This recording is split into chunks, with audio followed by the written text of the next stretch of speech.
Hello tout le monde, j'espère que vous allez bien et bienvenue dans cette vidéo du lundi. Alors dans cette vidéo on va parler de Bitcoin, d'Ethereum, de Litecoin, on va aussi parler vite fait du dollar index, du SP500, de l'or et de l'argent. Donc on va essayer de faire ça en déant les 15 minutes. Comme toujours, cette vidéo est sponsorisée par PrimeXBT, ça vous permet de trader tous les assets dont je viens de parler.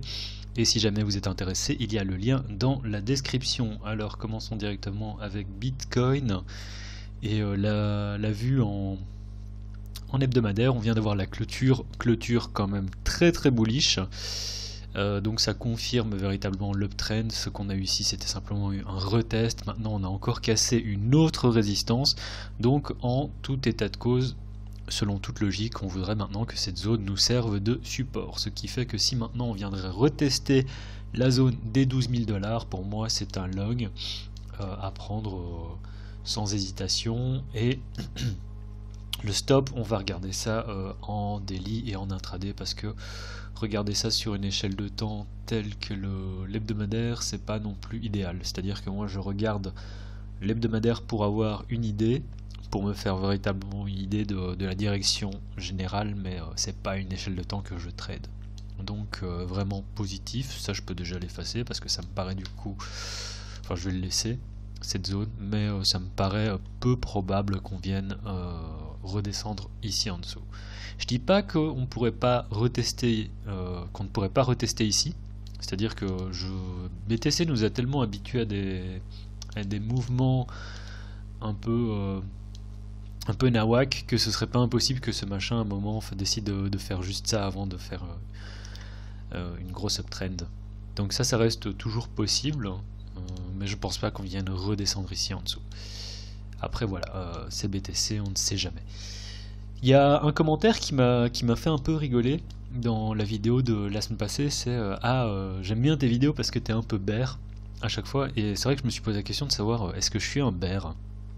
Et je crois que je suis en effet assez mesuré dans mes analyses, contrairement à d'autres personnes qui pourraient se dire ah mais BTC va monter à je sais pas 100, 200, 300 000 $ d'ici l'année prochaine. Alors je ne sais pas honnêtement. Enfin moi je suis globalement bullish sur les cryptos, hein. C'est-à-dire que à terme je pense qu'on finira par monter très haut, mais en attendant sur des échelles de temps plus petites c'est un peu compliqué à savoir.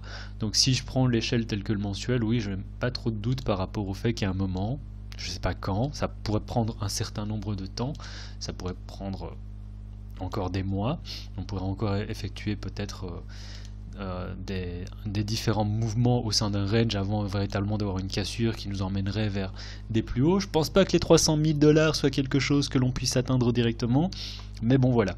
Donc à terme, oui, je suis bullish crypto, je suis bullish BTC, ne serait-ce que par l'effet de l'offre et la demande. Comme on sait bien, il y a un market cap qui est limité, donc à terme, oui, je suis bullish. Mais en attendant, je continue à regarder les cryptos, à faire des analyses de manière hebdomadaire, et on regarde un peu comment ça se passe au fur et à mesure, voir s'il y a des opportunités d'augmenter justement ce stack de BTC. Donc le daily, alors je viens de prendre un petit short. Alors ça c'est un fake en fait, hein. Je l'ai mis pour vous teaser, dans le sens où ce qu'on a eu en intraday, on va regarder ça en intraday. Je vais d'abord faire une analyse dans le bon sens, excusez-moi. Donc comme j'ai dit, si on vient retester la zone des 12 000 pour moi en daily c'est un long. Donc imaginons 12 000, stop ici en dessous, très clairement. Ouais, on peut le mettre ici en dessous, et l'idée c'est de viser, ce serait de viser cette target. Cette target c'est quoi? C'est tout simplement cet ancien high ici qui correspond également à donc support, ici fake out, support, on passe en dessous, et donc ça correspond également à ce sommet ici. Et je pense que selon toute vraisemblance, si on vient retester le 12 000, ce serait pour viser une continuation de l'uptrend. Waouh, cool, une continuation de l'uptrend et viser cet ancien sommet, ce qui ferait un trade à 2R avec un risque qui me paraît quand même minime, dans le sens où si maintenant on vient se retrader ici en dessous, ce serait pas super.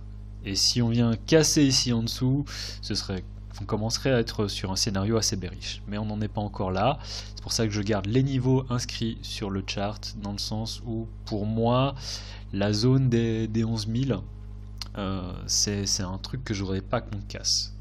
Déjà, on peut voir ici, on a eu résistance. Donc si on vient retester ici, ça devrait nous servir de support. Et si ça ne nous sert pas de support, on est sur quelque chose éventuellement de... pas encore bearish, mais de neutre, dans le sens où je vous avais dit la semaine passée qu'on avait différents niveaux de support. Et cette petite consolidation, pour moi, doit faire office de support si jamais on vient passer sous les 12 000. Donc cette petite consolidation ici. Donc cette ancienne résistance devrait faire office de support et ce support devrait faire support. Donc pour moi ça fait quand même 1, 2, 3 supports qui ne devraient pas être brisés si jamais on vient retester ici. Donc pourquoi est-ce que j'ai mis ce truc un peu fumé? Et on va regarder ça en intraday, on va regarder ça sur le 3 heures. On peut regarder même ça sur le 1 heure, ce sera encore plus simple. J'ai du bol avec ce trade. On va dire que je m'attendais à... c'est-à-dire que BTC dernièrement nous a souvent accoutumé à ce genre de move. C'est-à-dire on fait une partie de range supérieure qui nous sert de résistance, on tape dedans, on fait un fake out, on fait un retest du fake out et on drop. Je peux vous montrer ça sur différentes échelles de temps. C'est ce qu'on a eu ici en daily. Donc on a un high, on essaye de retaper dedans, on tape pas dedans, on passe au-dessus, fake out, retest, drop. Qu'est-ce qui se passe ici? On fait un haut de range, résistance, on tape dedans sans véritablement chercher ce niveau-ci. On fait un fake out, on fait un retest, drop. Qu'est-ce qui se passe ici? Alors là c'est en 1 heure, donc c'est beaucoup plus petit. Mais c'est la même idée, on a la partie supérieure du range qui sert de résistance, on a un fake out, on reteste la partie supérieure du range, drop. Donc pour moi c'était évident, je réfléchis pas deux fois, quand on a un setup comme ça qui se répète, je prends juste le setup. Et pour le moment ça se passe bien. Alors là j'ai mis une target qui va à 12 000, c'est un peu fumé dans le sens où je pense pas qu'on va y aller. Je prendrai très clairement, je pense que je vais déjà prendre des profits très bientôt, mais bas du range je prends des profits d'office. Ça fait déjà 3.5 R et l'idée c'est de garder une petite portion pour éventuellement aller chercher les 12 000. Je sais pas si on ira, mais c'est juste dans l'idée quoi. Voilà, donc ça c'était pour Bitcoin.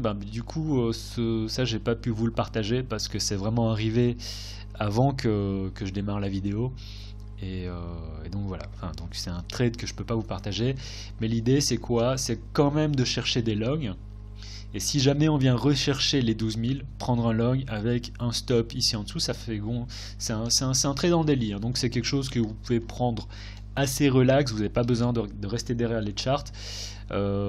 Regardez le chart une fois en daily, une fois par jour à 8 heures, et puis ça ira. Donc à 8 heures, à minuit pardon. Enfin le matin quand vous vous levez aussi, sinon c'est à vous de voir quand est-ce que vous voulez décider de charter, si vous chartez le daily. Et vous n'avez pas besoin de rester derrière votre ordinateur justement. Donc voilà, ça c'est l'idée long. Et l'autre idée long bien sûr c'était quoi? C'est en intraday, c'est justement, alors voilà, vous avez la petite flèche là, si on vient rechercher à nous, si on vient clôturer à nouveau au-dessus de la partie supérieure de ce range, et qu'on vient, on a eu un fake out ici, donc je m'attends pas à un deuxième fake out, je pense qu'on ira tout simplement chercher ici au-dessus. Bon, à partir de ce moment là, c'est une position longue qui se prendrait, ça devient un peu n'importe quoi ici, ça je vais le mettre comme ça, oula, faut que ça reste visible, ce serait donc un trade à prendre. Je mettrai mon stop, bon en fonction de la manière dont ça évolue ici, mais je pense mettre son stop ici comme ça pour faire un trade à 1.6. Bon, c'est pas une espérance de gain qui soit géniale, donc c'est pas forcément quelque chose que je recommande. Je préfère des trades avec une espérance de gain plus grande. Donc un long pour moi ce serait tout simplement si on vient chercher les 12 000 et on irait chercher donc à partir de ce moment là 13-14 000, donc tout simplement l'ancien sommet qu'on a eu au cours de l'année passée. Voilà, ça c'était le long. Le short je suis dedans, mais c'est pas quelque chose que je vous conseille dans le sens où voilà, là je pense que je vais déjà descendre mon stop très bientôt ici ici, histoire de limiter les pertes si on a un retour de bâton, et on verra bien. Donc ça c'était pour BTC, bien joué, on est déjà à 10 minutes. La dominance du BTC continue encore à monter. À côté de ça, le dollar index fait encore des trucs un peu, continue à ranger, c'est-à-dire que on a le range ici, on a eu ici l'excursion en dehors du range, fake out, on retourne au centre du range, et si maintenant on commence à avoir quelque chose comme ça, je pense que BTC normalement devrait continuer à pumper. En dehors de ça, truc très marrant aussi, c'est par rapport au SP500. Quand on était ici, c'était la semaine passée, hein, je vous avais indiqué, c'était même il y a 2 semaines déjà, vu que... Voilà, je pense que j'avais dû faire un truc, une vidéo vendredi en disant, bon, pour moi, je m'attends à ce que le SP500 fasse quelque chose de ce genre-là. Honnêtement, ça me surprendrait, à partir de ce moment-là, je me considérais un peu comme un génie, si on arrive, si le SP500 fait un truc de ce genre-là. À partir de ce moment-là, il faudra vraiment que je considère à peut-être commencer à trader ce marché, vu que c'est possible sur PrimeXBT, qui est notre sponsor, petit rappel. En dehors de ça, le gold, et puis on va faire Ethereum et Litecoin, vous en faites pas. Le gold, j'ai aucune lecture là-dessus, on a tapé tellement de fois dans cette résistance que je sais pas, j'ai vraiment juste l'impression qu'on va faire une espèce de rounding top et qu'on va continuer la downtrend, mais j'en suis pas sûr. Donc je ne trade pas ça, je touche pas pour le moment, j'ai aucune lecture là-dessus. Et l'argent, c'est un asset que je commence à regarder. La seule chose que je peux dire aussi, c'est que si on commence à casser cette droite de tendance, je pense qu'on est bon pour aller rechercher les 22 et voir peut-être en fait faire un truc plus bas. Et donc carrément aller chercher les 20$. Mais pour le moment, c'est un marché que j'observe, que je commence à observer avec vous. Et je n'y touche pas non plus. Voilà, ça c'est fait. Ethereum contre Bitcoin tout d'abord. Alors la semaine passée, je vous ai parlé de la possibilité de reprendre le trade short que j'avais fait la semaine passée, dans le sens où si on regarde, alors déjà on va regarder en hebdo. Vous avez parlé déjà depuis un certain temps du fait que pour moi aller rechercher les 0.027 c'était pas quelque chose d'exagéré. Et on dirait qu'on est en route, hein. Honnêtement, là tel qu'on est parti, je vois pas pourquoi est-ce qu'on n'irait pas rechercher ça. Tout simplement, voilà, c'était l'analyse en hebdo. Je pense qu'on va aller chercher les points 27. Et en daily, si je regarde, alors la semaine passée, je vous avais parlé du fait que c'était déjà il y a 2 semaines, hein. Oups, je sais pas, excusez-moi. Vous avez déjà parlé du fait que si on venait casser cette petite consolidation lorsqu'on était ici, pour moi c'était un short pour aller chercher de 1 ces targets là, de 2 ces targets là, les 2 targets ont été touchés. Et lorsqu'on a eu le bounce ici, je vous ai dit bon, pour moi ça ressemble à un bounce et vous pouvez tout également shorter ça avec les mêmes targets. Donc ça aurait donné, on peut voir que les targets ont été à nouveau acquises. J'ai pas pris ce short parce que je considérais que je venais de le prendre, c'est un peu idiot à dire, hein. Mais en fait rien que le fait que voilà, ce que j'avais fait à l'époque, c'est que j'avais mon short ici comme ça et la target était ici, hein. Donc ça faisait un trade à 1,80, ce qui est pas un truc énorme, mais le fait est que lorsqu'on était ici, mon stop se situait encore là et l'espérance de gain en fait diminuait. Et c'était pour la même target qui était cette zone de liquidité, partie supérieure de la zone, c'est ici, et ça faisait un trade à 1.1R, enfin 1R, donc c'était pas suffisant pour moi pour prendre le truc, même si c'était dans l'idée. Et Ethereum contre USD. Alors, je vais finir l'analyse, hein. Ouais, pour moi, on va tout simplement continuer. Je pense qu'on devrait venir taper dedans. Alors là, on est dans une... Je sais pas, on est dans quoi? J'imagine qu'on est dans une zone de liquidité intermédiaire. Mais je vois pas pourquoi est-ce que ceci viendrait faire office de support. Je pense qu'on a toutes les chances, en fait, de continuer comme ça. Sur Ethereum, Bitcoin, donc toujours pas bullish, hein, sur ce truc-là. Et...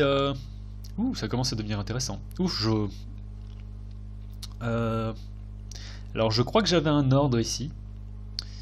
Donc je crois que je viens de prendre une position longue sur Ethereum. Attendez, je vais checker ça sur le chart. Et bon, voilà. Moi j'avais un ordre à 392 quelque chose. Et là je crois que je viens d'avoir mon ordre. Donc on va voir ce que ça va donner. Alors... Bon, bah du coup, je peux pas vous partager le setup non plus, c'est un peu dommage. et j'ai mon stop ici à en dessous des 375. Donc on va voir si on a une réaction ici. Si on n'a pas une réaction de remonter directement, je sortirai de cette position.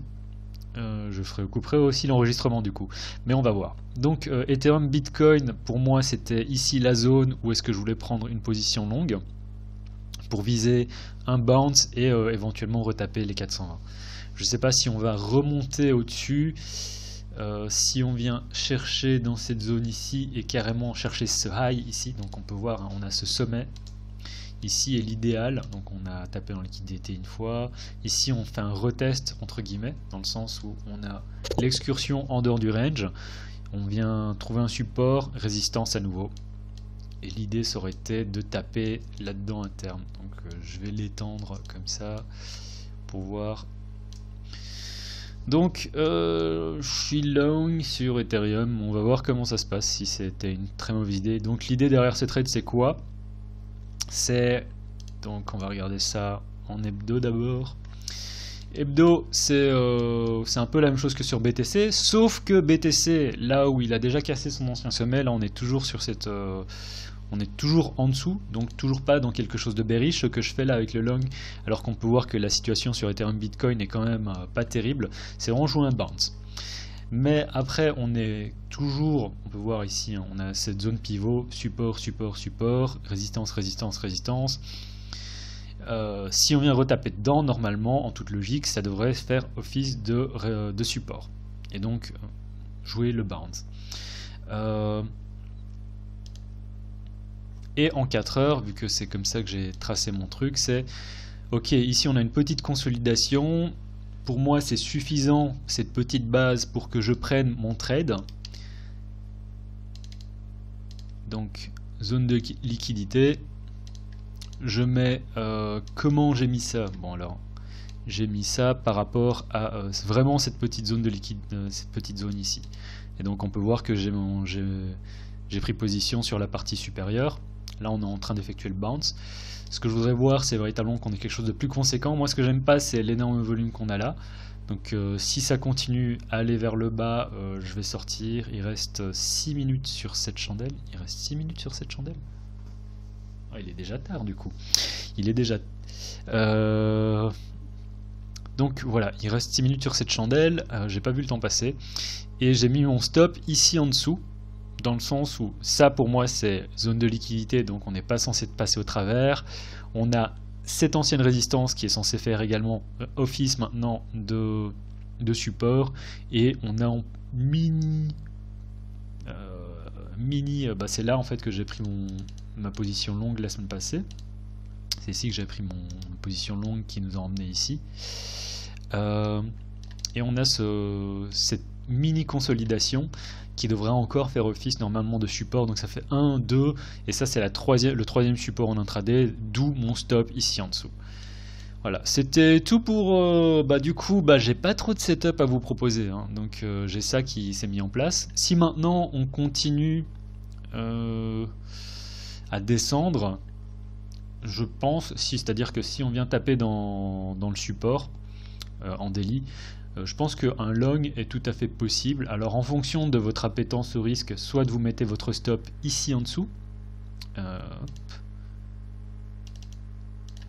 ici en dessous, soit ici en dessous. Celui-là c'est vraiment le stop qu'on devrait en aucun cas venir chercher.